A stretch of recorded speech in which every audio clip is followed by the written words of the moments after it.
एक nuclear reaction में 4 microgram mass energy में तब्दील हो जाता है। एनर्जी मालूम पर बहुत इंपॉर्टेंट बात है।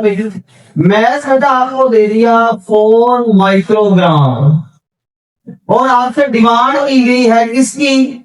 एनर्जी की। एनर्जी मालूम करके दे।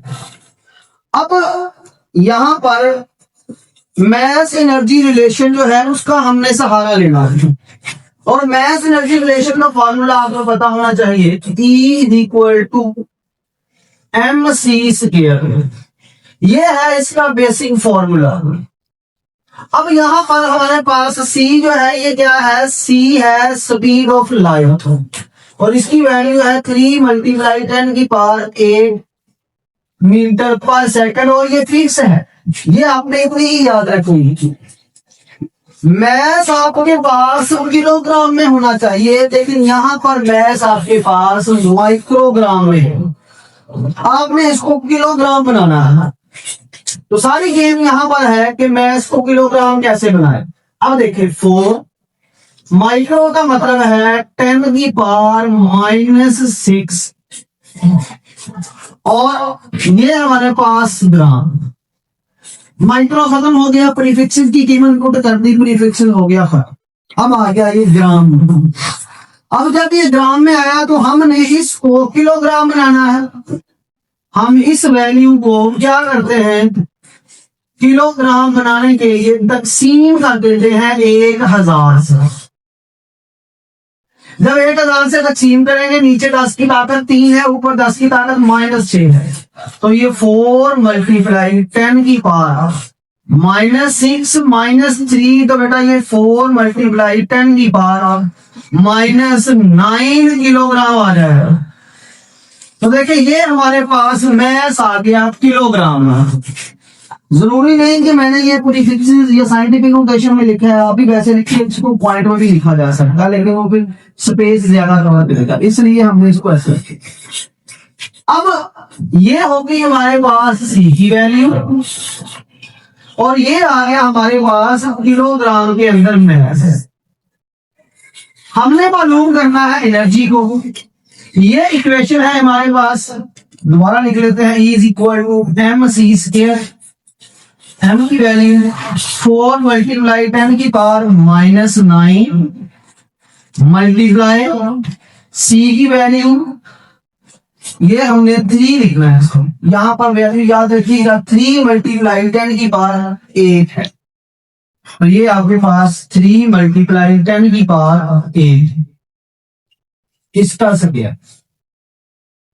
अब ये हमने इसको सिंपलीफाई कर लेना है तो ये आ जाएगा आपके पास 4 × 10⁻⁹ मल्टीप्लाई 3 3 9 मल्टीप्लाई 10⁻, ये क्या हो गया 16।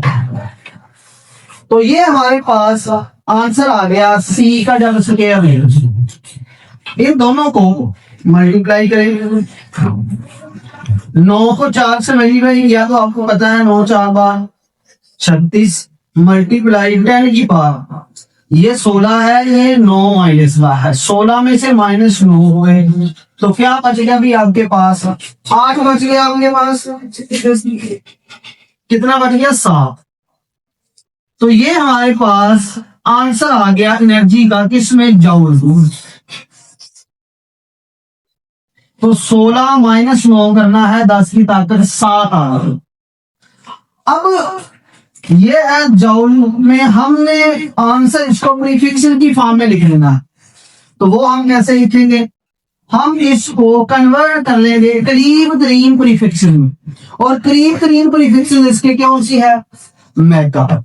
तो हम क्या करेंगे? इसको मेगा बनाने के लिए 36 के साथ एक 0 लगाएंगे। जितनी 0 इधर लगाते जाना है, इधर से उतने पावर को आपने कम करते जाना है। हमने 1 0 लगाई है तो 10 की पावर 7 में से 1 कम कर दे, क्या बच गया भाई? 360 मल्टीप्लाई 10⁻6 जूल। अब ये हमारे पास किसके बराबर है? 360 मेगा जूल। तो ये बेटा आपके पास जो बुक में आंसर दिया है मेगा की फॉर्म में, वो हमने प्रीफिक्स की सेंस में इसको लिख दिया। यहाँ तक अगर किसी का कोई क्वेश्चन है तो पूछ रहे, बहुत डिटेल से मैंने एक छोटा सा न्यूमेरिकल आपको एक्सप्लेन करके करवा। इसमें ये बात याद रखनी है, सी यूनिवर्सल कांस्टेंट है, 3 × 10⁸ मीटर पर सेकंड है, और ये जो मैथ है इसको किस में बदलना है, किलोग्राम। आप इसको जस्ट कैलकुलेटर की मदद से सारा काम एक ही स्टेप के अंदर कर सकते हैं। मैंने एक्सपेंड करके इसलिए बताया ताकि आपको सिंपल समझ आ सके। अब चलते हैं न्यूमेरिकल नंबर 6 की तरफ। 420 दिन में पोलोनियम का 8वां हिस्सा बगैर डिके के बाकी रहता है। 420 दिन यानी टाइम दे दिया आपको 420 दिन, तो हमारे पास 8वां हिस्सा यानी जो डिके नहीं हुआ, एन कितना बच गया है, 1/8। तो इसको आप लिख सकते हैं 1/2 की ताकत 3, और एन का फॉर्मूला हमें तो पता है, वो है n नॉट 2 की पावर स्मॉल t 1/2 की पावर 3। तो यहां से जब कंपैरिजन करें तो n नॉट किसके बराबर आ गया, 1 के, और 2 से 2 कैंसिल हो गया, तो t किसके बराबर आ गया, 3 के। तो ये हमारे पास स्मॉल t की वैल्यू आ गई। पोलोनियम की हाफ लाइफ, तो उसने पूछा क्या है कि हाफ लाइफ बताएंगे आप। देखिए ये जैसे ही वैल्यू उसने दी, हमें फौरन उसमें से n नॉट और t निकाल के रख लेंगे। अब हाफ लाइफ मालूम करने के लिए आपको पता है small t is equal to capital D divided by half life. इसकी वैल्यू क्या आई थी आपके पास, 3, और ये t की वैल्यू मालूम कर आपको दी गई है, कितनी है अभी, 420,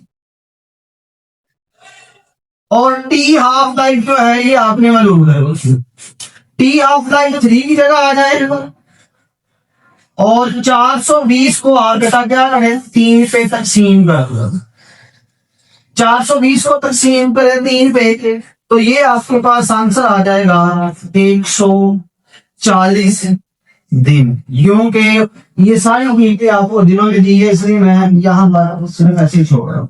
तो ये आपने याद रखना है कि ये दिन मेंशन दिए हैं, तो ये भी दे दिए।